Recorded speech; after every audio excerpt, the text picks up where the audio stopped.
Hi everybody, let's work on another problem. So in this particular problem, we know that we have 78.1 grams of oxygen, and our question is asking us to find out how many atoms.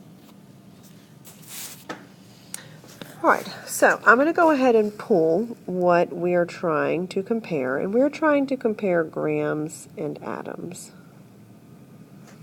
Now we have molar mass, which is grams per mole, and we have Avogadro's number, which is moles and particles, with atoms being a part of the word particle. So it looks to me like we don't have a direct conversion factor to solve. We're going to have to go through a series of steps.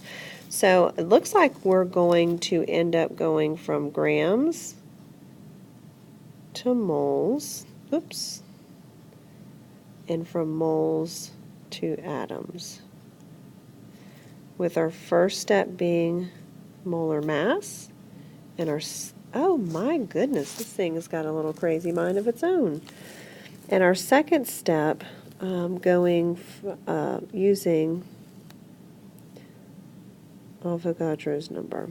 Okay, they really put the buttons in the wrong place. They have all my buttons on the bottom, so I have to be very careful about how I lay my hand, so that's why my writing looks so weird, is that I'm actually having to learn how to write with my hands suspended in the air.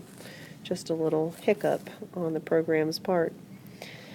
Okay, so let's go ahead and collect our conversion factors that we're going to need so that we can work out our problem.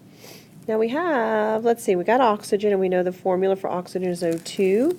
So for every mole of oxygen gas, which has a formula of O2, that's going to be 16 times 2, which is going to be 32 grams. So you're going to make sure you account for the mass of oxygen twice.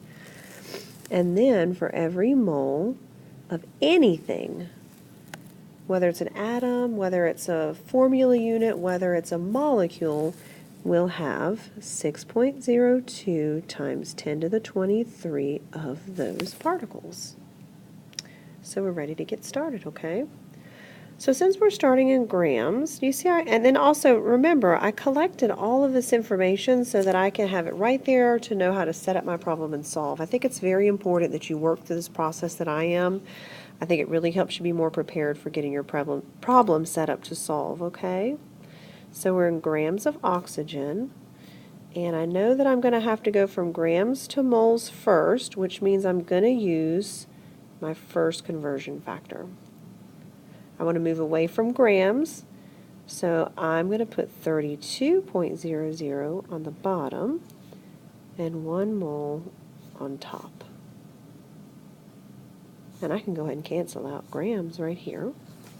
Now my units that are left over are moles, and I know that I'm trying to go to atoms, and I know that I'm going to use Avogadro's number, which is our second conversion factor here. And since I'm canceling it, I want to cancel moles, I need to go ahead and put mole in the the denominator here so that these two can cross cancel. And I will put Avogadro's number in the numerator.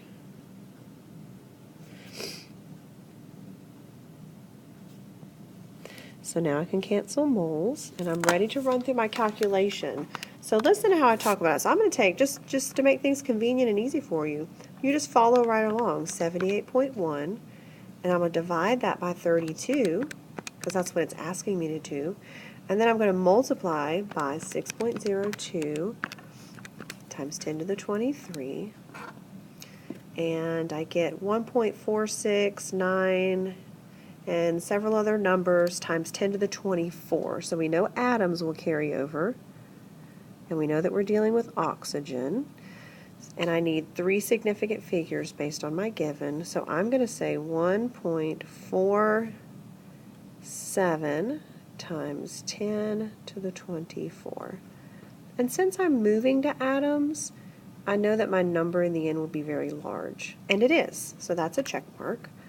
And then second, I know that I have a lot more mass than what 1 mole of oxygen provides, so that means my answer of atoms should be bigger than Avogadro's number. Thank you.